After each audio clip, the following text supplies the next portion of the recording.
오늘 우리에게 주시는 하나님의 말씀은 에베소서 6장 1절에서 4절까지 말씀입니다. 에베소서 6장 1절에서 4절까지 말씀입니다.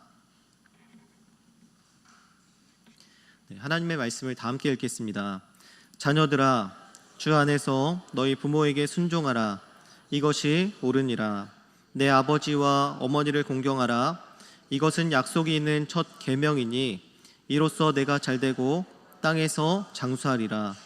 또 아비들아, 너희 자녀를 노엽게 하지 말고 오직 주의 교훈과 훈계로 양육하라. 아멘. 에베소 4장에 들어서면서 사도 바울은 우리에게 삶의 실천, 그리스도인의 삶의 모습, 그리고 교회로서 살아가는 것이 어떤 것인지를 우리에게 말씀하고 있습니다. 그래서 4장이 시작되는 1절의 말씀에서는 너희가 부르심을 받은 일에 합당하게 행하라 라고 말씀을 시작하고 있죠. 우리가 하나님의 부르심을 받았다는 것입니다. 하나님께서 우리를 불러주셨다라고 사도 바울은 우리에게 말씀하고 있습니다. 하나님은 거룩하신 분이기 때문에 하나님의 자녀가 되고 하나님의 백성이 된 자들은 하나님을 본받아 거룩한 삶을 살아가는 것이 마땅합니다. 세상에서도 단 한 번도 보지 못한 새로운 인류, 이 교회는 세상과 분명히 구분된 삶을 살아가야 된다는 것을 말씀하고 있는 것이죠. 그것이 부르심 받은 사람들의 책임과 의무라고 말씀하는 것입니다. 부르심 받은 일에 합당한 삶은 첫 번째로 4장 3절에 나오는 것처럼 평안에 매는 줄로 성령이 하나 되게 하신 것을 지켜나가는 것입니다. 둘째로 4장 24절의 말씀처럼 옛사람을 벗어버리고 우리의 심령을 새롭게 함으로 새 사람으로 살아가는 것이죠. 특히 심령을 새롭게 한다는 것이 굉장히 중요합니다. 그리스도인들의 거듭난 삶은 외적인 외형의 모습이 바뀌는 것이 아닙니다. 그 마음이 바뀌는 것이죠. 하나님께서 하나님의 백성인 아담과 하가 실패하고 또 이스라엘 백성이 실패했을 때 하나님께서는 우리에게 새 언약의 말씀을 약속하셨습니다. 우리에게 그때 약속하신 것이 무엇이냐면 새 영과 새 마음을 주시겠다는 것입니다. 우리에게 새 영과 새 마음을 주셔서 우리가 하나님의 규례와 율례를 지킬 수 있도록 할 수 있겠다라고 우리에게 말씀하신 그 약속의 말씀이라는 것이죠. 그래서 그리스도인들의 거듭난 삶은 성령으로 말미암아 그 마음이 새롭게 되는 것입니다. 그래서 우리의 새로운 마음을 가지고 살아가는 것이 굉장히 중요한 것입니다. 또 셋째로 부르심 받은 일에 합당한 삶은 에베소 5장 1절에 나오는 것처럼 하나님을 본받는 삶입니다. 하나님의 백성으로 부름받은 사람은 당연히 하나님을 본받는 삶을 살아가야 합니다. 하나님께서 거룩하시니 내가 거룩하니 너희도 거룩하라 라는 그 말씀을 따라서 우리가 거룩한 삶을 살아가는 것은 마땅한 자세의 삶이라는 것입니다. 또 네 번째로 부르심 받은 일에 합당한 삶은 에베소서 5장 21절에 나오는 그리스도를 경외함으로 피차 복종하는 삶입니다.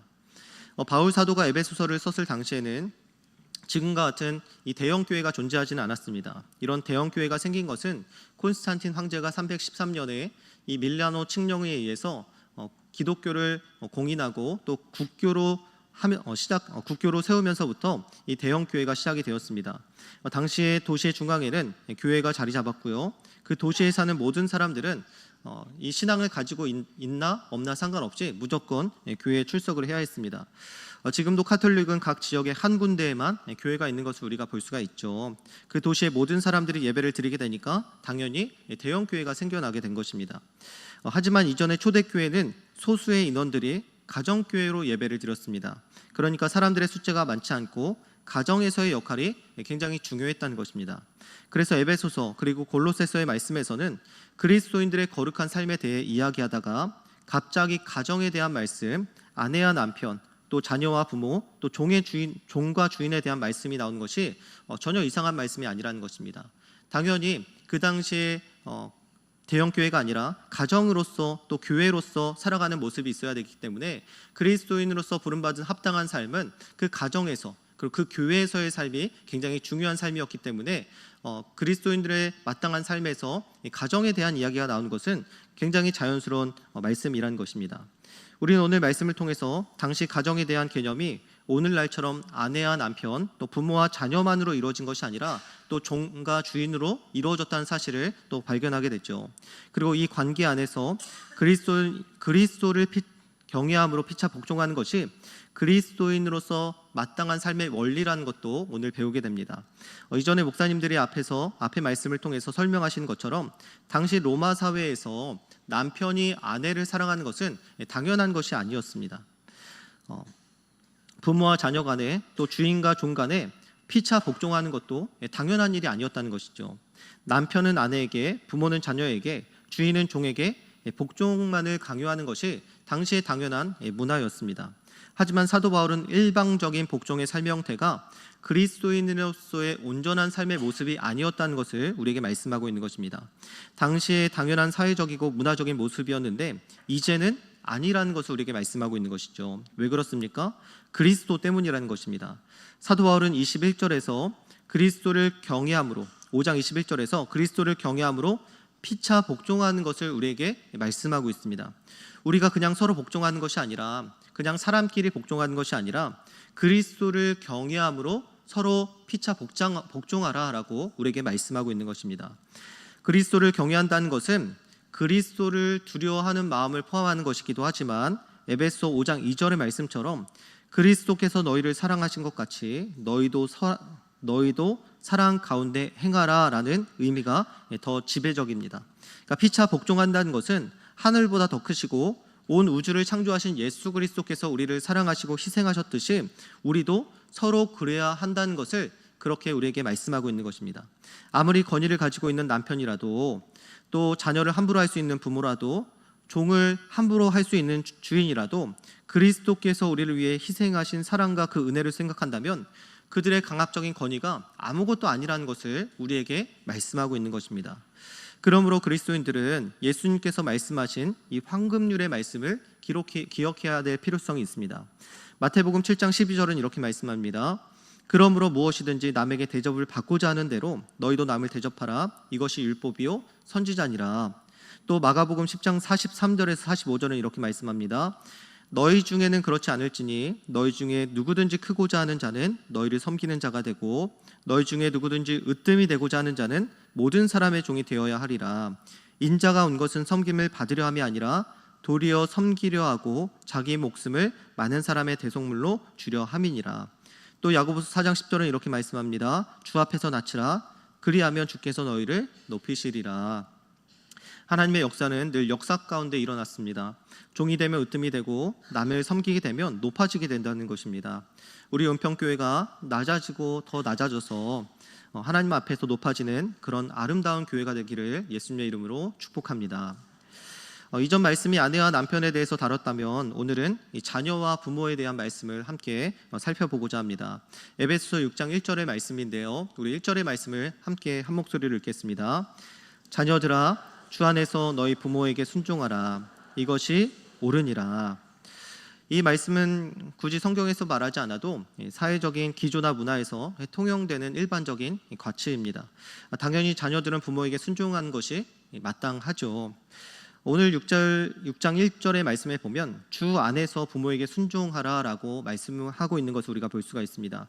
우리는 당연히 자녀로서 부모님의 말씀에 순종하는 것을 당연하게 여겨야 합니다. 그러나 주 안에서 부모에게 순종한다고 말씀하고 있죠. 그러니까 무슨 일이든지 무조건적으로 우리가 부모에게 순종하라라는 말씀을 말하는 것은 아니라는 것입니다. 왜냐하면 성경적인 가치와 반대될 때 우리는 그것에 대해서 순종하지 않을 수도 있어야 된다는 것을 우리에게 말씀하고 있습니다. 예를 들어서 부모님이 악한 일에 가담할 것을 권하거나 그리스도를 믿고 따르는 일에 대해서 반대한다면 우리는 그것에 대해서 순종할 수 없다는 것입니다. 마태복음 10장 37절에는 이렇게 말씀합니다. 아버지나 어머니를 나보다 더 사랑하는 자는 내게 합당하지 아니하고 아들이나 딸을 나보다 더 사랑하는 자도 내게 합당하지 아니하며. 그러니까 이 말씀은 가족을 사랑하지 말라는 말씀이 아니죠. 자녀들을 사랑하지 말라, 부모를 사랑하지 말라 이런 말씀을 하고 있는 것이 아닙니다. 우리의 가장 우선순위, 우리가 가장 사랑해야 할 대상은 우리 주님이라는 것을 우리에게 말씀하고 있는 것입니다. 주님을 사랑하는 데 있어서 그 어떤 것도 앞설 수 없다는 것을 우리에게 말씀하고 있는 것입니다. 그렇다고 해서 신앙생활을 하는 것을 가정을 파괴하거나 해체하는 것으로 이해할 수는 없습니다. 가정을 파괴하고 산상조각 내는 이단들이 있지만 복음주의 안에 서 있는 건강한 교회는 평화와 화합을 도모하고 강조합니다. 오히려 부모님에게 혹은 형제 자매들에게 복음을 전하고 전도해서 그들로 하여금 신앙생활을 할 수 있게 해야 한다는 것이죠. 그렇다면 신앙생활로 인한 불안은 사라지게 될 것입니다. 우리는 최대한 지혜롭게 가정의 화합을 도모하며 신앙생활을 해야 한다는 것입니다. 그리고 우리 가정이 하나님 앞에서 함께 신앙생활을 할 수 있도록 함께 기도해야 된다는 것입니다. 제가 중고등부를 가르쳤을 때 부모님의 반대로 신앙생활을 어렵게 했던 친구들을 종종 볼 수 있었습니다. 수련회에 보내주지 않으려고 하는 부모님, 교회를 너무 자주 간다고 못 나가게 하는 부모님, 또 교회를 공부하는 데 방해되는 곳으로 인식하는 부모님들도 있었습니다. 그럴 때마다 제가 도와줄 수 있는 실제적인 방법은 아무것도 없었습니다. 다만 한 가지는 학생들에게 꼭 이야기를 해줬습니다. 교회 때문에 부모님과 싸우지 말고 교회 때문에 부모님과 싸우고 가정의 평화가 깨지는 것은 옳지 않다. 집에 가서 교회 다니고 나서 변한 너의 모습을 보여주라. 설거지도 하고 집도 싹 치워놓고 게임도 끊고 공부도 더 열심히 해라. 교회가 옳다는 것을 너의 삶을 통해서 보여주라 라고 이렇게 이야기를 해줬습니다. 제 말을 들은 학생들은 그렇게 하면서 어떻게든 교회를 잘 다니기 위해서 신앙생활을 할 수 있도록 열심히 노력을 했습니다. 제가 이전에 있었던 교회의 어떤 청년은 고3 때 부모님이 교회 가는 것에 대해서 굉장히 반대를 심하게 했습니다. 그러자 그 청년은 이미 공부를 잘하고 있었음에도 불구하고 자기의 성적을 올리겠다고 부모님께 다짐을 하고 교회를 다니기 시작했습니다. 그 청년은 교회를 성실하게 다녔고 학생부 찬양팀도 섬겼고 공부도 열심히 해서 성적도 올렸습니다. 결국 고려대에 합격하였고 부모님에게 공부도 하면서 교회를 잘 다닐 수 있다는 것을 보여주고 증명하였습니다. 오히려 부모님은 그 뒤로부터는 교회 가는 것에 대해서 아무런 말도 하지 않았다라고 이렇게 이야기를 했습니다.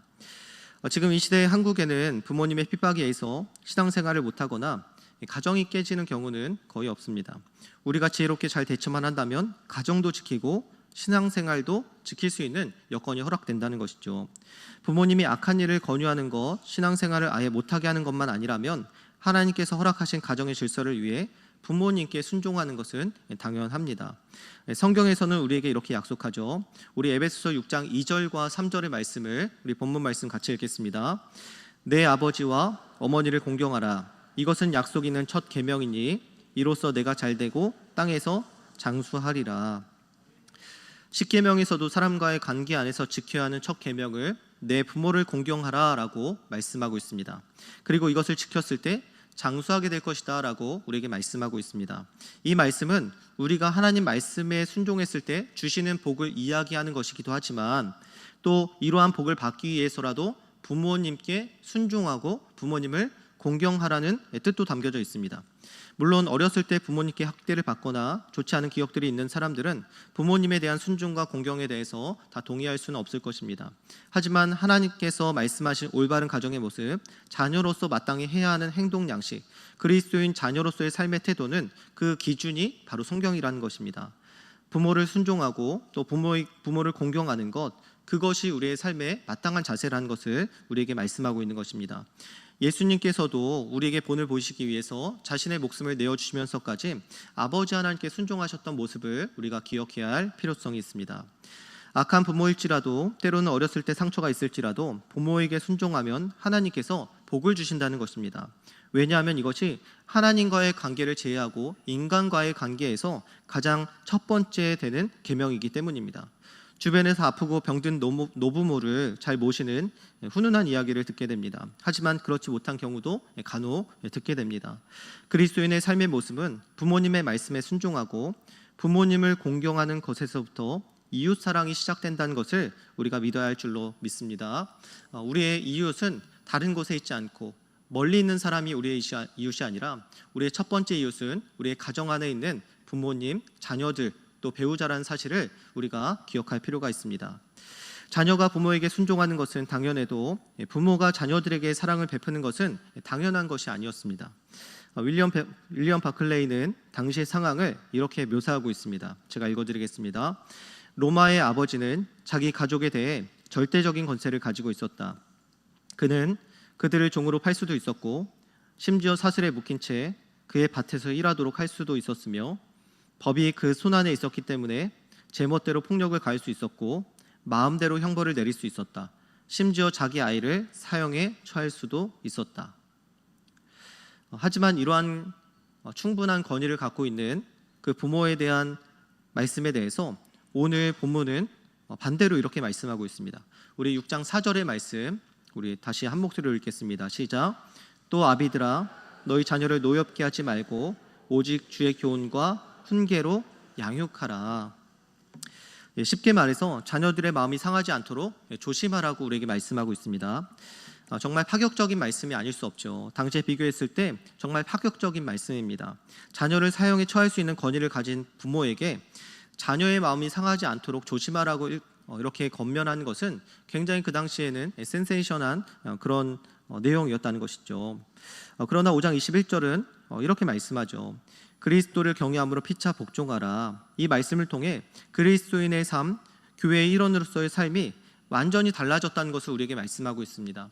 새로운 삶을 살아가는 사람들, 교회로서 부름받은 사람들은 이전의 문화와 이전의 기조를 따라 살아가는 것이 아니라 하나님께서 새롭게 세워주시는 그 가정의 질서를 지키며 살아가야 된다는 것을 우리에게 말씀하고 있는 것이죠. 새 수를 새 부대에 담아야 된다는 것을 우리에게 말씀하고 있습니다. 이전의 원칙과 원리를 따라 살아가는 것이 아니라 하나님의 말씀을 기준으로 우리가 살아가야 된다는 것을 사도 바울은 우리에게 일깨워주고 있는 것입니다. 우리는 헬렌 켈러 이야기를 잘 알고 있습니다. 그녀는 생후 19개월 때 시각과 청각을 잃었습니다. 급기야 입술도 어눌하게 변했습니다. 그러나 그녀는 최고의 명문대인 하버드 대학교에 입학하여 졸업하고 헬라어, 라틴어, 불어, 독일어, 영어를 구사하는 세계적인 사회운동가로 활동하며 자기보다 더 열악한 환경에 처해 있는 사람들을 도와주었습니다. 그러나 이 헬렌 켈러를 잘 알고 있지만 그녀를 양육한 스승인 설리번에 대해서는 잘 모르는 사람들이 많이 있습니다. 설리번은 청소년 시절의 정신적인 질환 때문에 보스턴의 지하 병동 독방에 수용되어 지냈습니다. 사람들을 극도로 싫어하고 다가오면 개성을 지르고 사납게 공격하여 의사들은 회복 불가능을 선언했고 그 부모마저 딸에 대한 애착을 끊고 병원에 면회오는 것도 접었습니다. 심지어 내뱉지 말아야 할 말까지 했습니다. 너는 차라리 태어나지 말았어야 했어 라는 이런 말을 그에게 했다고 합니다. 하지만 은퇴한 늙은 간호사가 찾아왔고 설리번의 욕설과 반항을 사랑으로 인내하며 소통을 시도하고 음식을 전달하자 설리번은 서서히 변하였고 위대한 스승이 되는 자질을 갖추기 시작했습니다. 설리번은 자신이 육체적인 질병보다 더 심각한 정신적인 질환을 이 늙은 간호사의 모성적인 사랑으로 극복했기 때문에 그런 사랑의 본을 따라서 청각과 시각과 언어의 장애로 절망적인 상태에 있었던 헬렌 켈러를 위대한 여인으로 양육할 수 있었습니다. 부모로부터 충분한 사랑을 받지 못한 사람들이 다 건강한 삶을 살아가지 못한다는 것은 아닙니다. 설리번처럼 극복한 많은 사람들도 분명히 있다는 것이죠. 그러나 많은 사람들이 이런 부모에 대한 참된 사랑을 받지 못했을 때 문제를 안고 살아가는 것들을 우리가 볼 수가 있습니다. 소년원에 있는 청소년들, 무엇인가 큰 문제를 안고 살아가는 어린 학생들을 보면 부모님에 의해서 상처를 받거나 사랑을 받지 못한 경우를 우리가 허다하게 볼 수가 있습니다. 제가 아는 목사님이 영어 학원에서 강사를 했었는데 이제 수업을 마치고 돌아오는 과정에서 여학생들 여러 명이 한데 뭉쳐서 담배를 피우고 있는 모습을 보았습니다. 그리고 그 학생들을 불러서 치킨을 사주면서 좀 이야기를 들었습니다. 왜 이러한 행동을 하고 있냐라고 이야기했더니 그 친구들이 하는 말이 부모님이 자기에게 사랑과 관심을 주지 않아서 이러한 일들을 했을 때 부모님이 좀 관심을 갖지 않을까라는 그런 말을 하면서 굉장히 울었다고 이렇게 얘기했던 경우를 제가 들은 적이 있습니다. 부모에게 자녀들에게 필요한 것은 어떠한 강압적인 태도가 아니라 진실한 사랑과 또 그들에 대한 돌봄이라는 것이죠. 살인 사건으로 무기징역을 선고받은 희대의 탈옥수 신창원은 어머니를 어린 나이에 여기고 가혹한 아버지 밑에서 사랑과 관심을 받지 못하고 홀로 지냈습니다. 그가 탈옥하고 다시 검거되었을 때 이렇게 말을 했습니다. 지금 나를 잡으려고 군대까지 동원하고 엄청난 돈을 쓰는데 나 같은 놈이 다시 태어나지 않는 방법이 있다. 내가 초등학생 때 선생님이 너 착한 놈이다 하고 머리 한번 쓰다듬어 주었으면 여기까지 오지 않았을 것이다. 5학년 때 선생님이 죄송합니다. 제가 적나라하게 좀 표현을 하겠습니다. 이 새끼야, 돈 안 가져왔는데 뭐하러 학교와, 빨리 꺼져 라고 소리쳤는데 그때부터 악마가 생겼다라고 이렇게 말했습니다. 정신이 번쩍 드시죠? 1부 때도 제가 이렇게 욕을 하니까 번쩍 정신을 차리셔서 들으셨는데, 제가 필리핀 선교지에 2년 동안 있었는데 한국에서 온 중고등 학생들을 맡아서 1년 정도 돌본 적이 있습니다. 해외에서 어려웠던 것들이 굉장히 많이 있었지만 가장 힘들었던 것은 바로 외로움이었습니다. 저도 20대 후반에 갔었는데 선교지였음에도 불구하고 또 많은 선교사님들과 함께 지냈음에도 불구하고 외로움을 심하게 느꼈습니다. 나이가 어느 정도 있던 저도 그러한 외로움을 느꼈는데, 부모의 관심과 사랑을 충분히 받아야 할 어린 학생들이 부모님과 떨어져 해외에 있는 것 자체가 얼마나 힘이 들었겠습니까? 아무리 관리자들이 사랑해주고 돌봐주어도 일일이 돌봐줄 수 없는 분명한 한계가 있었습니다. 나름대로 좋은 국제학교였는데도 불구하고 몇몇 학생들은 일탈하게 된 것을 막을 수가 없었습니다. 어린 자녀에게 필요한 것은 완벽한 사람과 성공한 사람을 만들기 위한 부모의 잔소리와 억압이 아니라 따뜻한 사랑과 관심이었음을 저는 그때 많이 깨닫게 되었습니다. 오늘 말씀에선 자녀들에게 부모로서 사랑하라는 이 단어, 이 말이 들어있지는 않습니다. 그러나 주의 교훈과 훈계로 양육하라라는 말씀, 즉 주의 교훈과 훈계에 하나님의 사랑, 그리스도의 사랑이 전지되어 있다는 것을 우리는 의심할 필요가 없습니다. 물론 이 말씀의 주요 골자는 주의 교훈과 훈계로 더 나은 그리스도인으로서 성장할 수 있도록 자녀를 양육하라는 말씀이 맞습니다. 그러나 더 자녀가 낳은 그리스도인이 되는 길은 오직 하나라는 것이죠. 바로 부모님의 삶을 통해 하나님 아버지의 사랑을 충분히 느끼는 것뿐입니다. 어린 자녀는 부모님의 모습을 통해서 하나님 아버지의 모습을 보게 되어 있습니다. 부모의 충분한 사랑과 관심은 그 아이로 하여금 하나님의 사랑을 보게 한다는 것입니다. 여러분들이 오늘 말씀을 기억하셔서 자녀들을 높게 하지 말고 오직 주의 교훈과 훈계로 양육하시기를 바랍니다. 말씀을 정리합니다. 그리스도를 경외함으로 피차 복종하는 관계는 위에서 찍어 누르는 일방적인 관계가 아닙니다. 오히려 예수 그리스도께서 온 세상의 창조주이심에도 불구하고 이 땅에 오셔서 우리를 위해 섬기시고 희생하셨듯이 그러한 사랑으로 섬기게 될 때 온전한 관계가 성립되는 것입니다.